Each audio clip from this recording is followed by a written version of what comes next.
Namaskar. In this episode of Dil Se, we're going to talk about India and China.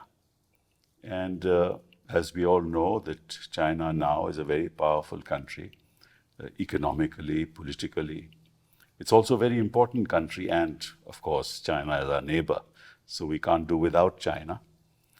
And actually, with the string of pearls policy of the Chinese, they're trying to surround us. But if you look back in the history of our relations, India and China went through several phases. And the first phase was from 1947 to 1960, when our relationship was pretty good. Why? Because we were facing the brunt of the colonial power. We became free, and we respected each other, and we were, in fact, collaborating with each other in several ways. And of course, then Hindi Chini Bhai Bhai slogan. But the problem started in 1959, because by that time the Chinese had annexed Tibet.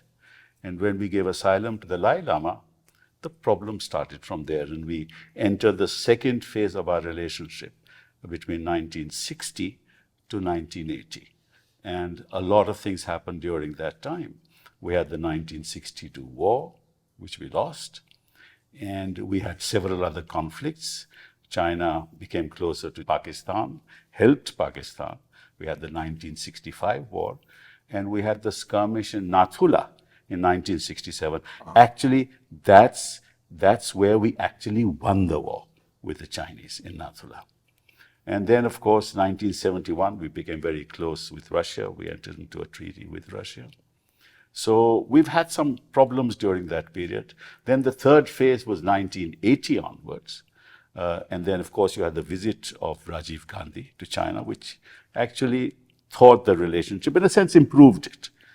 And then came Narsimha Rao's government and economic liberalization. The economic relationship started, and that sort of brought us close to China.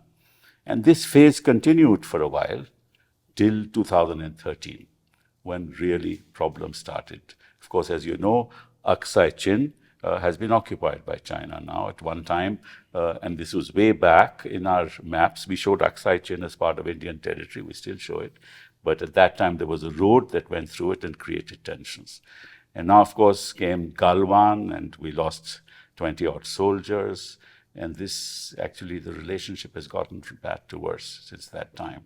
And now it is said that even though the Chinese have occupied our territories, there seems to be, they say, they are moving back and restoring the status quo of 2020.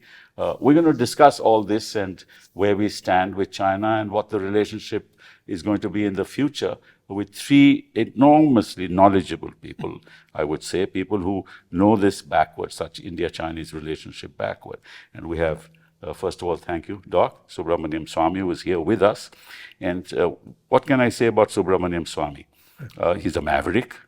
He is a great economist. And he has brought about tectonic shifts in Indian politics as and when he has assumed the role of a troublemaker. He's a Harvard doctorate in economics. And he was a Minister of Commerce in Chandrasekhar's government. He had a very important role to play even in Narsimha Rao's government. Yes, he's 6 times member of parliament, thrice in the Lok Sabha and thrice in the Rajya Sabha. And you know, he has a lot to say about the Chinese, and he doesn't quite agree with the position that the present government is taking on China. So thank you very much, Doc, for being here. Shiv Shankar, most people don't know, his great-grandfather was the president of the Indian National Congress in 1897, right? The first Keralite, the only Keralite to be the president of the Indian National Congress. And his father was ambassador to Yugoslavia, his grandfather, foreign secretary, his uncle was a 15th foreign secretary. So, you know, his lineage, you know, in his understanding of foreign policy and foreign relations. And he's been in the neighborhood, really, in the sense after Israel, you were ambassador to Sri Lanka, ambassador to Pakistan, and then, of course, China.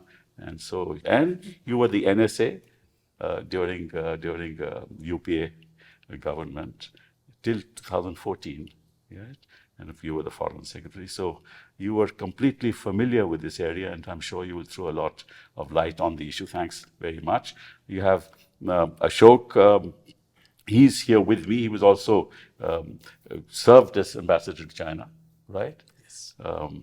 And Ashok also was, I think, Secretary East Asia, right? So you're also familiar with this area. You write a lot on subjects. You appear on television channels also, and you're very familiar with the Indo-Chinese relationship. You're also, I think, chair of the Chinese Studies. I was director there, Institute of Chinese Studies. So you're also extremely familiar with the issue. So let me start with you, Doc. What's happening? That's the toughest question you can ask me. I'm also a bit surprised because it's all happened when in the beginning he said, "Koi aaya nahi, koi gaya nahi." That is, there was no interventions of the Chinese. Mm-hmm. Now he has done what I would call as a somersault and said they will negotiate. And negotiate from what point? I mean, this is not made very clear. I've just seen Shiv Shankar's statements. They are a little confusing, but I don't think they have worked out very clearly how the negotiations are going to take place. Mm-hmm. So what I would say this thing is that the Chinese had put a lot of blockades. They have not removed any of them. Mm-hmm. There were 6 blockades, major blockades they put where we couldn't be allowed to cross. They have taken advantage of that mountain which is near Pangong Lake, that big mountain called... Just a simple question. Yes. How much of our territory have they occupied, according to you? According to me, if you take only Ladakh and Arunachal together, I would say they have got 25%.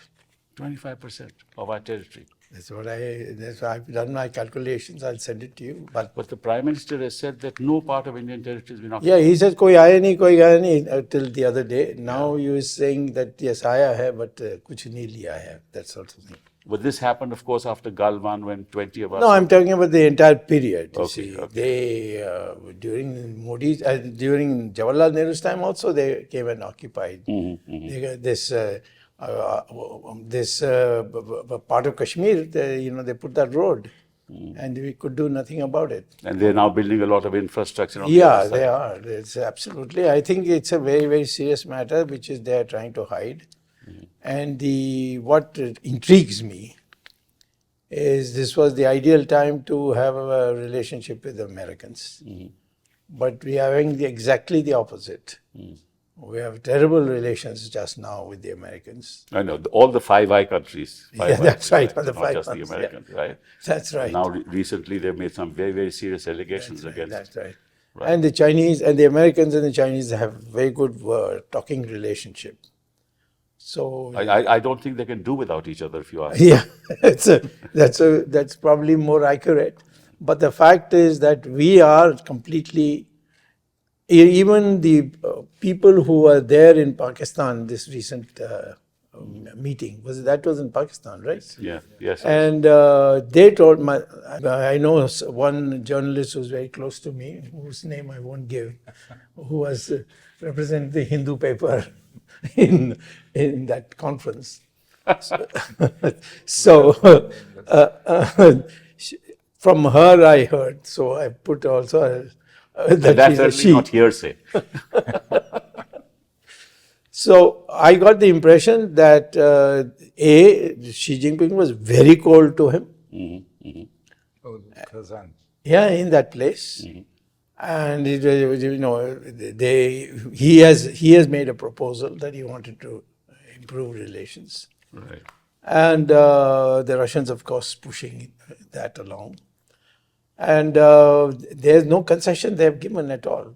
I mean, there's nobody, none. You ask, has the Foreign Secretary told the press exactly what is the position after koi aaya nahi, koi gaya nahi. What is actually the places where they've occupied it, you see. So this Pangong Lake onwards, we have we have an airport in. Yes, of course. That's very, very strategic for us. Yeah, I'm told that I've told by a military man whom I met 2 days ago that we are a little worried about that because the Chinese have got their eye in it. And Pangong Lake, they were nowhere. And this all has happened the last 4 or 5 years. But Shankar, they have occupied around 3,488 kilometers. Square kilometers. Square kilometers, Aksai. That's when you say total Aksai. Total Aksai. Yeah, that is from the 50s onwards. And Yes. during the war in 62, Right. they took an extra 2,500. So that includes. Right. that And they are now eyeing 90,000 square kilometers in Arunachal. In Arunachal Right, Pradesh. right. And yeah. Right? And so you've been, both foreign secretary and, of course, dealing with these issues for a long time. Where do you think, how can we resolve this whole problem, according to you, and where is this relationship going? I'm sorry, it's a tough question, but... I wish I had the silver bullet, a magic solution. No, I think the problem is, it's not a technical problem. I mean, everybody now knows the lie of the land, knows which bits are important. We fought wars there, so we know which. Yeah. So both sides know. Question is the political will to settle it. Okay. Whether there is or isn't, and whether there is political will on either side to tell your own people that, look, you have to change the way you learn to draw the map of your own country in school. That's a nice big political ask, to say that for any politician, you have to be able to show some concomitant gain at least.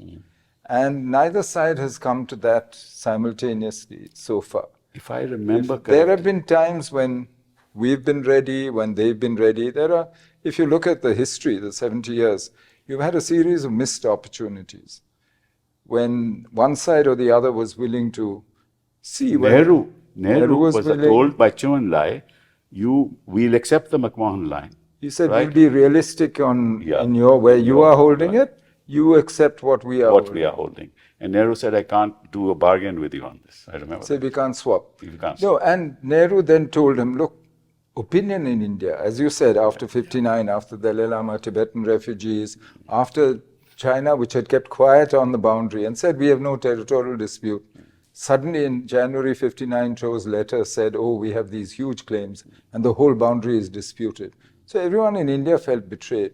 So Nehru actually sent him to each of the ministers to explain to him that, look, my cabinet, I can't get this through. Chou En-lai thought if this had happened in Peking, it would have been a setup, right? Yeah. So Chou En-lai thought when each minister gave him a lecture that he was being insulted and so I think from that point on, that opportunity went. But you had other opportunities. In 70, Mao smiled. Mrs. Gandhi was very keen, actually, in the 60s. And again, 3 days after signing the treaty with the Soviet Union in 71, she writes a note to Huxley saying, shouldn't we offer the same thing to the Chinese? I mean, which shows how pragmatic she was in the way she looked at these things. Of course, Huxley wrote 6 pages back saying, why not? But so, for me, it's a history of missed opportunities. But ultimately, it's a political will on both sides. And at what stage will both sides feel that? Isn't it better for both sides? We came close, I think, in Rajiv Gandhi's time because our economies were the same size. We were at similar levels of integration with the world economy. Even in terms of technology, there wasn't much to choose between us. Today, the balance of power is very different between us. So you can see the way the Chinese behave is very different again. When they feel the balance is in their favor. You saw what they did in Galwan in the Western sector. Right. So I'm not sure that, so frankly, if you ask me, is a settlement imminent? I wouldn't think so. But you need to find some way of living with China's a fact of life. But this statement of theirs now, the government statement that, status quo has been restored, what does that mean? Actually, the army chief is careful in what he says. He says, we hope to restore the status quo. Yes. So this is an agreement so far that we know only for joint patrolling or coordinated patrolling in 2 areas, in Depsang and Demchok. Right. We have no idea where. We have no idea whether it's all on our side of the line or where the Chinese are going. Are we legitimizing their Chinese presence on our side of the line, which they respected before? We have no idea. So I think we need to be a little careful before we overinterpret this. This is maybe a way of politically opening the door to a dialogue. But then we need to use that dialogue for something. And I think we need to be reasonable in today's situation in terms of what we're looking at. If you can stabilize the situation, good. But to look for a settlement of the boundary, which has eluded us for 70 years. You've had so many joint sort of... And I think we know the problem well enough. I mean, frankly, during the special representatives' talks, we'd set ourselves a three-stage process. First, we said we'd do general principles, and which we did. In 2005, we signed an agreement when Wen Jiabao came. Yes. Then we'd do a framework for a settlement, and then finally reduce the framework to a line on the map and the ground demarcated, and have a boundary. Yeah. We've done most of the framework. We know exactly where the problems are. Today, it's a question of a political decision on both sides, saying, let's do this. But whether either side is willing to take the political pain of, because there has to be give and take, right? It can't be only one-sided. Absolutely. And how do you sell that politically? I'm not sure that governments today on either side are ready. After him, I would like to say something about give and take. Sure. So Fine, and then I'll go to first just hear him. Where do you think we stand in the light of, what your friends have said? There are different issues. One issue is trying to sort out the mess that was created in the aftermath of Chinese transgressions into Eastern Ladakh in summer of 2020. Yeah. That was very different from earlier standoff situations. I think we need to take cognizance How of was that. it different? Earlier standoff situations, like he was involved with working out the standoff in Depsang in 2013.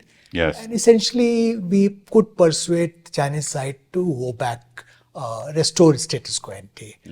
I was involved with the disengagement in Demchok and Chumar in 2014. And brief given to me was very simple. Restore status quo ante as of 1st September 2014. I didn't discuss anything at all. I kept repeating that and they agreed actually. And we had an agreement in writing on that. This time what happened that they had amassed a fairly large body of troops opposite Eastern Ladakh. We apparently misread their strategic intention. We thought it was a routine military exercise, and because of COVID, we didn't have the mirror exercise on our side, which we normally do. And they pivoted and they transgressed into multiple areas on our side, the line of actual control. And this situation, we started sorting it out in June. You're aware of what happened on the night of 15-16 June in Galwan Valley. But, between June 2020 and September 2022, we could work out this engagement in Galwan Valley, Gogra Hot Spring area, and Pangkung Lake area. But with a serious caveat from our side, they involved buffer zones. That means our troops could not go to patrolling points. They were visiting earlier. Our graziers could not go to pastures they were using earlier. And they were largely on our side of the line of actual control. So there was it was meant to be, we thought, a temporary expedient, but this is not being reopened now. Foreign Secretary has clarified that under the latest understanding, it has not been reopened. As Mr. Menon mentioned, what was announced on 21st October is limited to 2 pockets only. Yes. Depsang Plains and Demchok. Right. Facts are not fully known. Hopefully, we'll be allowed to go up to, there are 5 patrolling points beyond what we call Y junction or bottleneck. And in Demchok area, we'll be able to go up to Chadingnala, Nilugnala junction, which we traditionally did. But this will be part of coordinated patrolling. So it's a new, sort of concept we have introduced.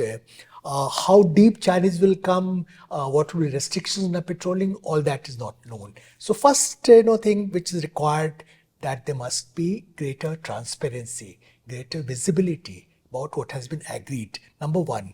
Number two, what was agreed upon in other pockets, Galwan Valley, Gogra Hot Spring and Pankung Lake, that's not the final solution, because that involves basically loss of territory for us. And as long as that arrangement stands, there is no restoration status quo ante. That's why, as Mr. Menon mentioned, Army Chief, if you look at his public lecture on 22nd October, is very clear that you require restoration of trust. Then we'll have process of disengagement, a de-escalation and de-induction. So it's going to be a complicated process. Once disengagement is carried out, you have to pull back troops, which is again going to be a difficult proposition. My point is that you can't refer to normalcy being restored in border areas until disengagement has been carried out to our satisfaction, which involves restoration status quo ante. And the state of militarization of border has been resolved. So it's a long way off. Okay. Only after that we can start talking about relations returning to the normal track. I think Dr. Jaishankar is very clear that the state of borders will determine state of relations. As long as borders are abnormal, we cannot have normalcy in relations. Sure. Going by that, it's going to take time. You're going to say something. See, one is that you have made up your mind that you want to settle with China. Mm-hmm. My view is that there has to be a decision taken that we are a force which is equal to China, and that if we can't today fight them and throw them out, we should prepare for that. Mm-hmm. And we should choose associates, countries which want to join with you in dealing with China without them getting into the picture. Okay. So I'm suggesting a totally different You're hinting at the United States and United States and their allies. Okay. And it's not that I'm talking out of the hat. I have discussed the matter. I was recently in the US. I had discussions with them. I know a lot of people there. I am of the view that they will not like to fight for us. Obviously, they are not going to do it in Afghanistan for us. No. But we are capable of defeating China, because China has to come a very long way across the Tibetan frontier to come and meet us on our ground. Mm-hmm.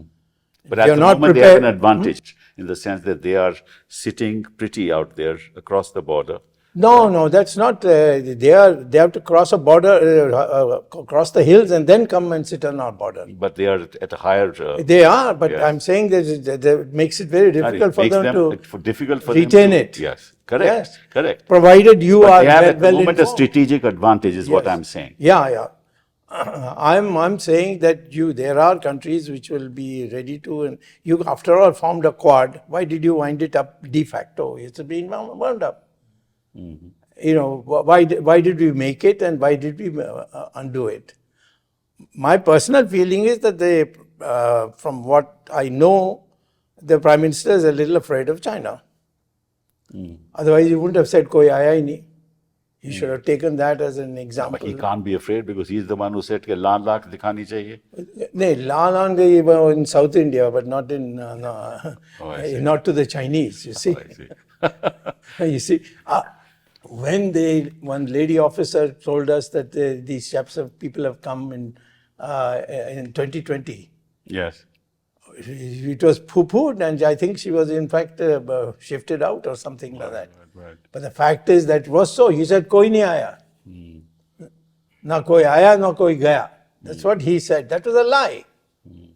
So we are dealing with the psychology of the Chinese. I will say that I've been to China many, many times. So is he. So has been when he was chief minister, 13, Who? 12, 13 No, times. that's a different kind of visit. Mine was a scholarly visit. Okay, His all was. He, he went for rest and recuperation. I see. Okay. And Jai Shankar knows all about that. He was the ambassador. I see. But we don't want you to reveal those secrets on our No, program. I'm not on That's- it. Anyway, Shankar, just two issues which I think people really won't understand. Is there an actual line of control? That's number one, right? And There how is. do you define a line of control? People wouldn't know. I think lay people listening to this program will not understand. Number one. Number two, when you say status quo, is it status quo after they had entered Indian territory, right? And they are going to remain in the Indian territory, right? Or is it status quo before they entered Indian territory? The two issues I'd just like you to throw some light on. About the LAC, there is no agreed line of actual control which we Okay. both drawn on a map and both said this is the line. But in most places, we know the limits that we patrol and the limits that they patrol. We know where we go. And there are about 16 areas where we clearly have different perceptions, Okay. where we both go. Or we think he's coming across on our side, he thinks we're going across. And those areas have been fairly clearly identified. So the armies know on both sides. Okay. And the governments know on both sides which the areas are. But if you say where's the actual precise line, there's no such thing as an agreed or In a delimited border line. as huge as ours, it's impossible to have a line. It right? is. And in fact, in some ways, that works for us. What you were saying, you have the capacity to embarrass the Chinese just as they can embarrass you. Right. After all, why are you saying that nobody came? Because you don't want to be embarrassed politically. But you can embarrass him. Right. Also, this is a very long border. Right. In 2010, we raised 2 additional mountain divisions. In 2013, we raised a whole mountain strike corps because we saw this coming. We saw what was happening on the Chinese side. So, I am not such a pessimist that, the balance is terrible, that we can't handle this. I think we know how to handle it. It takes some determination, it will take some time. So what But you're saying is that the but entire border it's is not not manned that- by the army. It can't There be. are pockets in the border, and we know And we as to establish- where they are and where we are. And we establish presence by coming and going Okay. to show our control of these areas. Okay. But these are uninhabited, most of it above 18,000 feet above sea level, and terrible, in terms of climate and so on. It's really... What so, about the other issue now? Now, the status quo about issue. the status quo. When we say status quo, we mean status quo before Yeah, that's- they moved that's forward. right. And that's what we've always said, status quo as of April, Right. because the movements, we assume, were in May. That's not what... I notice there is ambiguity. People start saying status quo anti, but anti what? Yes. It's a transitive... True. You need some object at the end of that sentence. But neither the So- Chinese nor the Indian side The have... Chinese never say status quo because they're the ones who move forward. They're very happy where they are. So they say, no, let's establish peace as we are. We'll do de-induction, we'll do de-escalation, build buffer zones. It's all happening on your side. So they're quite happy to do this. Yeah. And over time, if you keep doing this, it amounts to really salami slicing. Yeah, right. A little bit by bit by bit. Ben-Gurion was asked once in the 50s, what is Israel's land policy? He said, we take it inch by inch. Yeah, so, literally. So, that's the risk here when you, A, don't have a defined LAC, and B, if you're vague about what you mean by status quo and which status quo, and if you don't show the will or the capacity to actually enforce your own claim. Yeah. Ashok, let me ask you. Just on this Yeah, point yeah. about status quo, Army Chief has been very categorical more than once. And this speaking in public functions, I referred to his remarks on 27 October. He stated clearly we want the status quo to be restored as of April 2020. April 2020 because this is when Chinese amassed troops and they made these multiple transgressions across the line of actual control. As far as LAC is concerned, I think Mr. Menon is absolutely right. Both sides have very clear understanding of where LAC lies. There are pockets where we have overlapping patrolling. Overlapping patrolling has gone on for a long time. That's why if you look at when we're negotiating, like CBM protocol of 2005, we have a separate provision on what happens when patrols come face to face. Right. We agreed on it, on detailed modalities, how they disengage, go back to their respective bases. Problem is that they would like to make a creeping acquisition inch by inch of what Ben Gurion said here. It's little more than inch by inch, but they are doing it, and this is a part of a larger policy China is pursuing. What is sometimes referred to as grey zone warfare. They're doing in South China Sea very successfully. They're doing in East China Sea, in Senkaku, Tiayu area. They're doing in Taiwan Strait, and they're doing it along India-China borders, where they keep changing facts on the ground incrementally, but staying in the threshold of outright military conflict.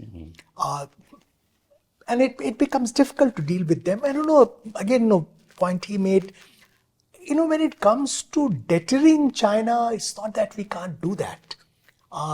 We are not, it's not a question of their defense budget being 4 times larger than us. It's basically boils down to what kind of forces you can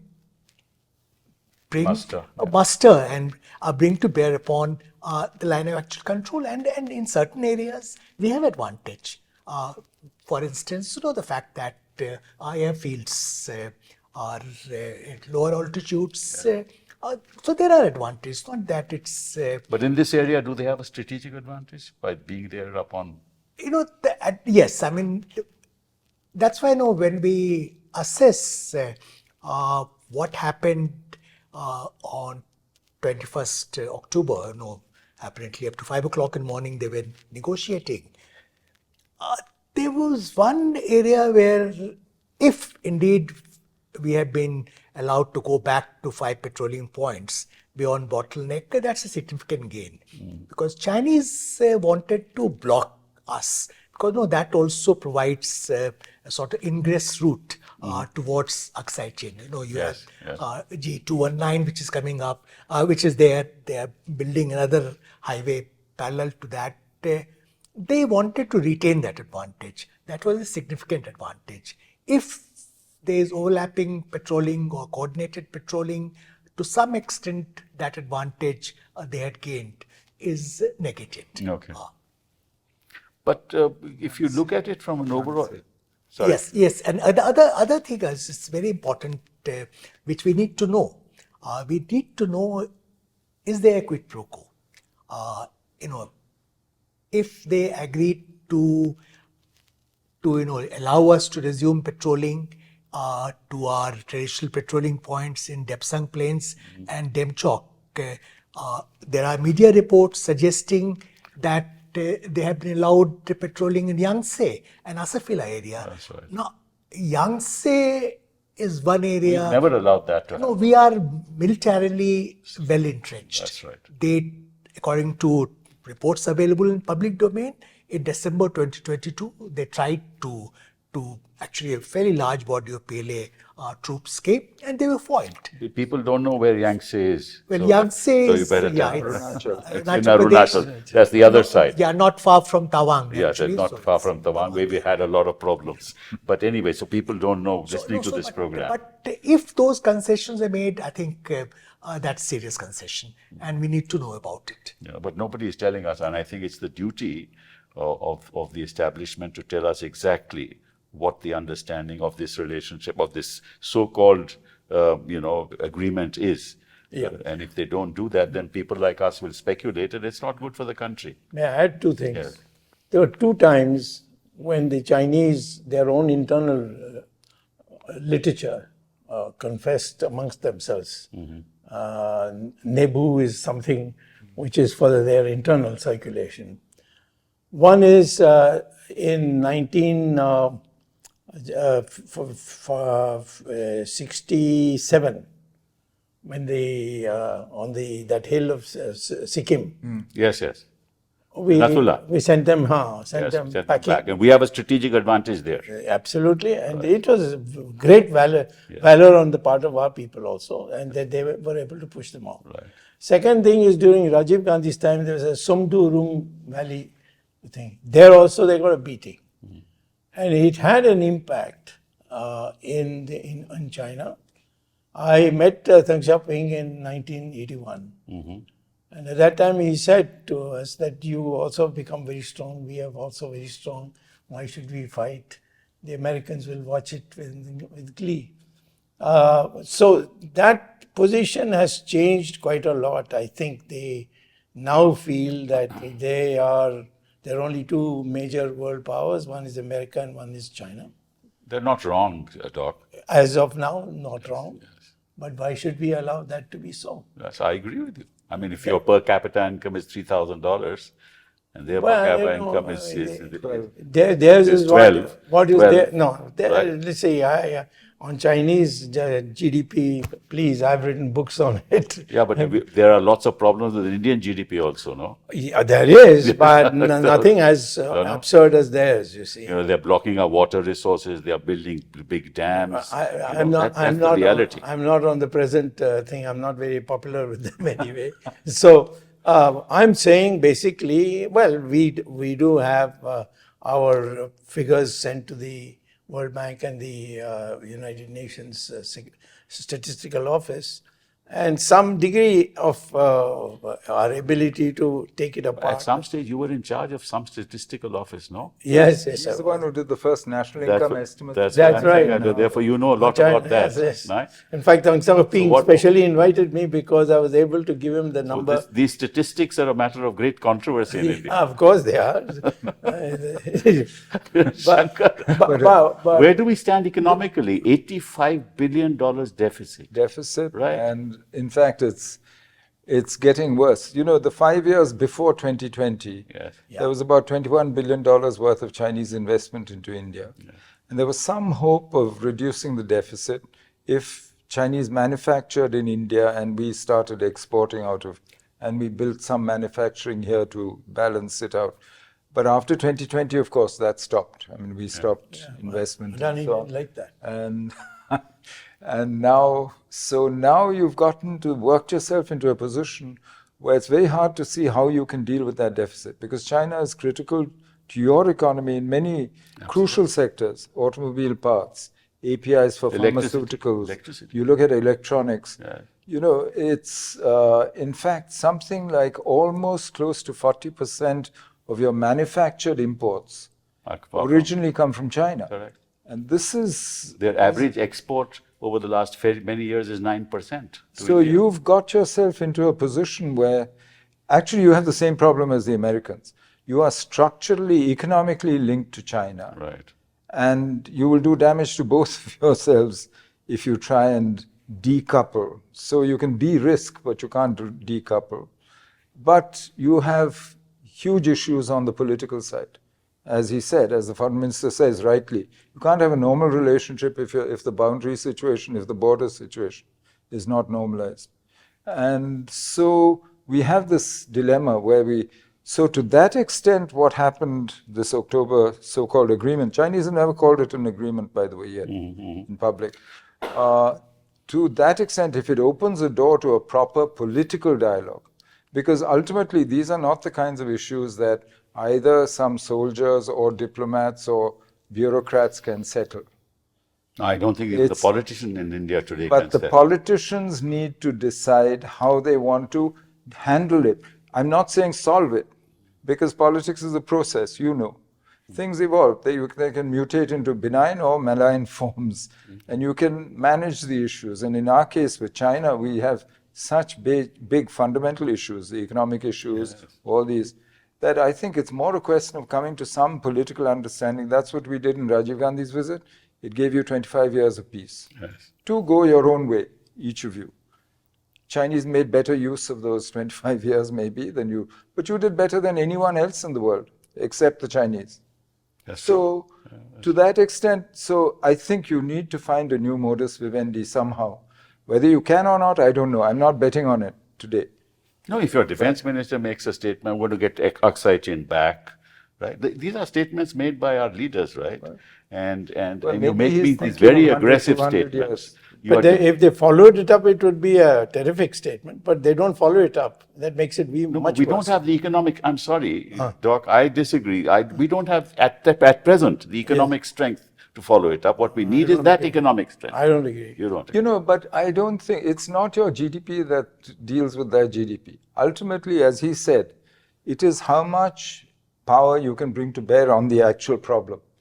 And the border problem is not a question of, oh, their GDP is 5 times bigger than you, or your population is bigger than theirs. These are frankly irrelevant. China fought the Korean War. When you look at their state of their economy, and they fought the Americans to a standstill in Korea. No, in but what about 1953. Vietnam? I mean, we have example of Vietnam, they yes. refused to fight themselves. Yes. Look what the Vietnamese did. Exactly. You know. That's the point I'm making. No, I was not talking GDP No, in that so sense. for What I was trying to say was, it is not militarily for you to take You're an not- aggressive that's not posture. what You're you're not trying- going to. It's in You're that not- sense that I was talking, right? But what you're saying is right. You should have the political maturity to take the opposition into confidence, take the people of India into confidence. And I said, only when we have peace on our borders can we get prosperity at home. So there has to be some give and some take.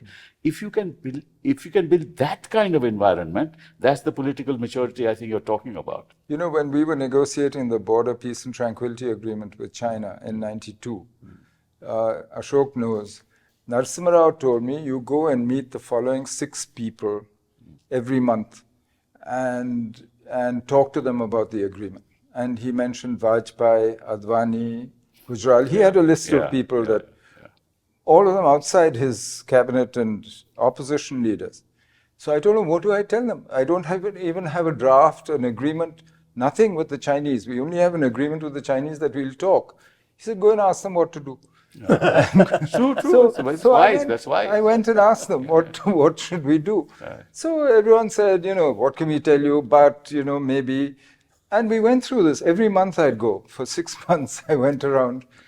And so each of them, and I'll say this for them, they spoke for the country, each of them.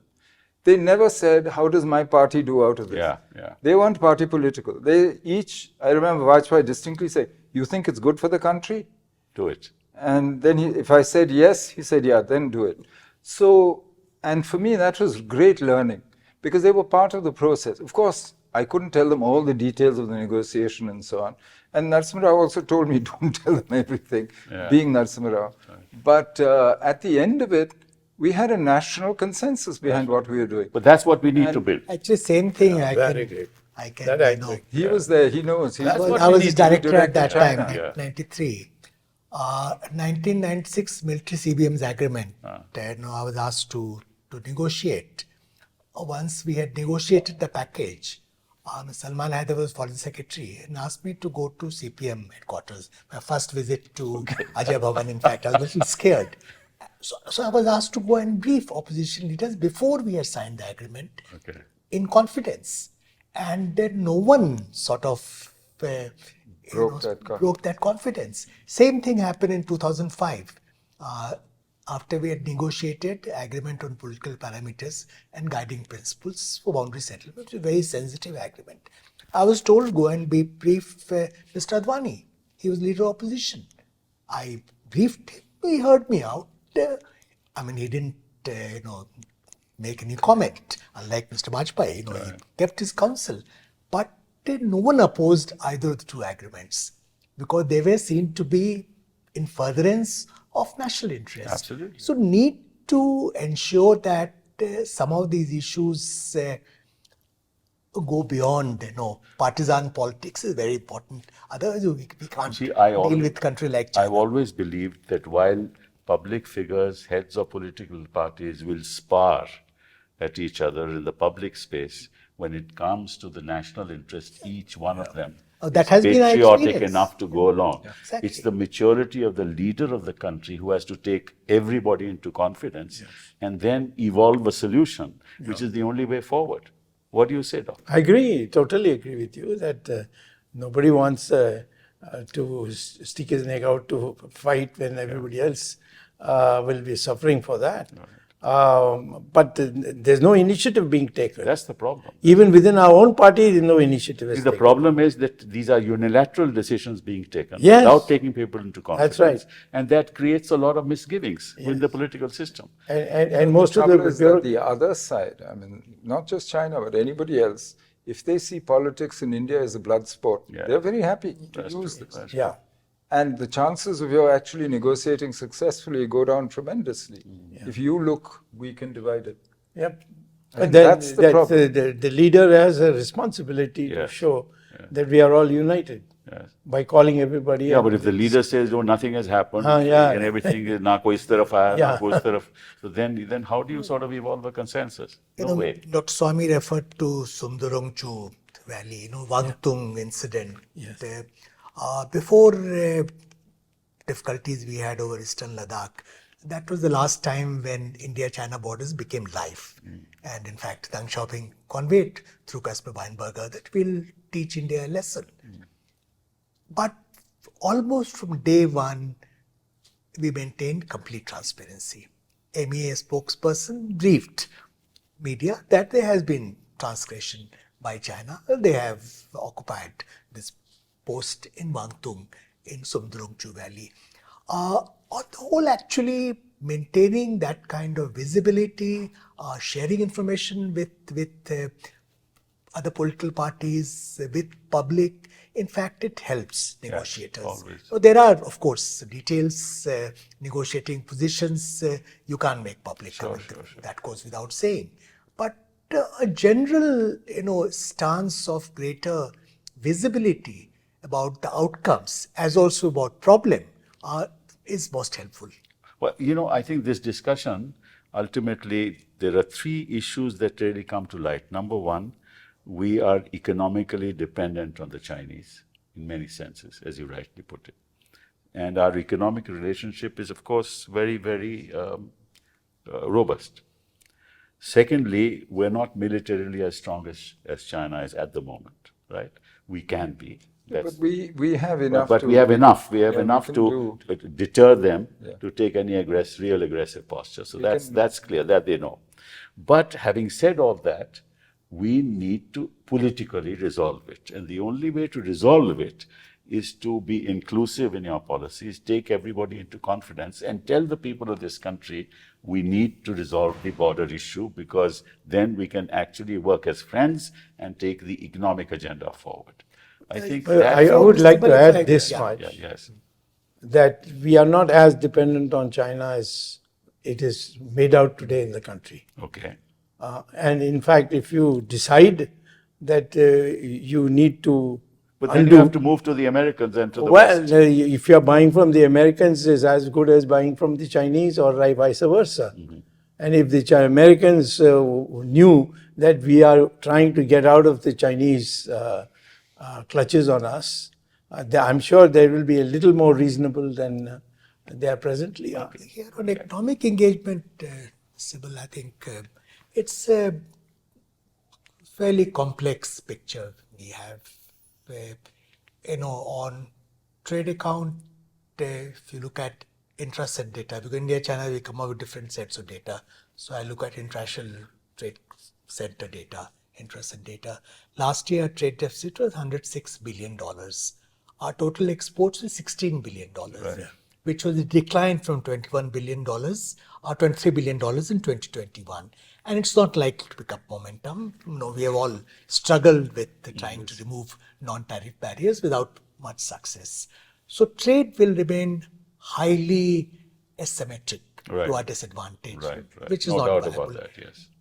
More importantly, we have developed dependencies on China in areas which is most unhealthy, and it affects our atomic security. And it's already, in fact, just to give you two examples, we buy tunnel boring machine from China. Once we started making some headway in terms of tunneling in border areas, they've stopped selling those machines to us. But the Scandinavian countries have great But they are the cheapest. They were most. That's the problem. Then but another area where they have monopoly. We want to green energy. We want to develop our own ecosystem, we have done relatively well when it comes to solar panels and solar modules. Yeah. But we want to move up to ingots and wafers. 95% of machinery for fabricating that is with China, and they've stopped selling to us. So, getting into this kind of situation is I not agree. advisable I at agree all. with you. I agree. API, refer to API.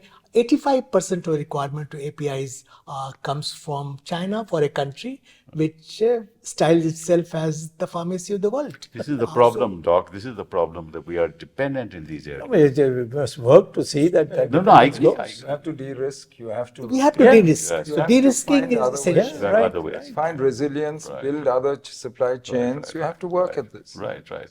And Can there are be done. opportunities because there is a whole degree of discomfort about the way China is dominating our global value chains, Right. and the way they want to dominate the future industries. Because that will lead But to the retarded American industrialization concern is the the world same as our over. concern. But we're Yes. not the only ones with this Yeah, problem. And it's exactly. not The Americans only America, too. Japan, Yes. Korea. You're right. Look around So you. what Doc is saying is, let's So he's collaborate right. at the other end. Yes. Yes, that's what you're saying. At least they are democracies. I hope these guys listen to this program. They might find some pearls of wisdom to sort of include it in their policy making, and talk to people instead At least of they can call making you mistakes. and discuss with you. But thank you very much. This has been an enormously wonderful discussion. Thanks, Ambassador Kantha. Thanks, Shiv Shankar. Thank you. And thank you, Doc. You've always been great. All of you, great. Thanks to you that you hold something like Thank this. you.